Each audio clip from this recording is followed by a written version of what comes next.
Have you ever found yourself just wrestling with those really big questions? About dreams, destiny, finding your purpose. Well, today we're doing a deep dive into a story that's touched millions. Paulo Coelho's The Alchemist. Our mission is to unpack the source material. We have a really great review of the book to figure out why. Why did this story about a shepherd grab like 65 million readers? And what can it actually teach us about finding our own personal legend? Yeah, and it's interesting because, the review really highlights this isn't just a story. It reads like a fable, sure, but it's often seen as more of a philosophical guide. It blends adventure with these pretty deep spiritual ideas. Okay, so let's get grounded. Basics first. The Alchemist, Paulo Coelho, originally Portuguese, wrote 1988. That's the one. And the core story is Santiago, this young shepherd in Andalusia. He has a recurring dream: treasure Egypt, the pyramids. And then this mysterious king, Melchizedek, kind of nudges him to actually go for it. Right. And the review points out that this immediately sets up that core idea. You often have to leave your comfort zone to find what you're looking for. So the journey across the desert, it's not just point A to point B. Not at all. Our review really digs into the encounters. There's the Englishman obsessed with literal alchemy. Which the book uses as a metaphor, yeah, And, for self-improvement. Exactly. Transforming yourself, not just lead into gold. Then there's the alchemist himself, the wise guide. He teaches Santiago to look deeper, understand the spiritual side of things, and of course, Fatima. Love interest. Does she represent a hurdle or... That's the question, right? The book explores if love hinders the personal legend or actually supports it. It's a key tension. Okay, so that famous line, when you truly desire something, the whole universe conspires in helping you to achieve it. Is that the main thing? Because you hear it everywhere. It's definitely the most quoted bit. And yeah, it nails that theme of faith, pursuing dreams, listening to your heart.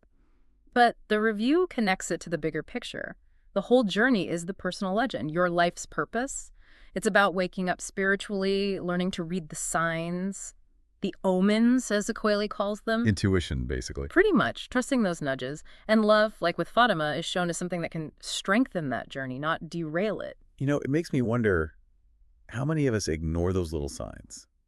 Or maybe miss our own Melchizedek. And Coelho's style helps make it stick, I think. It's simple, almost like a fable, but poetic. Very allegorical, full of symbolism. That makes these pretty big philosophical ideas feel accessible, doesn't it? Definitely. Which explains the huge appeal. For sure. The review lists the strengths. It's inspirational. The themes are universal. That simplicity works globally. But it's not without criticism, right? Yeah. The review mentions downsides. Oh, yeah. It acknowledges that some people find it repetitive, maybe a bit too simple, especially if they've read a lot of self-help stuff already. And the mystical side, well, that doesn't land with everyone. Some critics say it's overly idealistic, kind of glossing over real-world struggles. Fair enough. But still the impact. Wow. 65 million copies. 80 languages. It's massive. It definitely left a mark on the self-help world and remains a go-to for inspiration. So who should pick it up, according to the review? Well, it suggests it's great for anyone needing a push towards their dreams, anyone interested in philosophy, spirituality, self-discovery, or just enjoys a good fable, really. So wrapping this up, The Alchemist, it's more than just that nice story about a shepherd. It really is a kind of philosophical guide, would you say? Those core messages: follow your dreams, listen to your heart, trust the process. They clearly resonate for a reason. It speaks to something fundamental in us. Absolutely. Which kind of leaves us, and you listening, with a final thought to chew on. What does it really mean to listen to your heart when, life demands practical choices? Rent is due, right? How do you actually balance chasing that personal legend with all the complexities and responsibilities of just everyday living? Something to think about.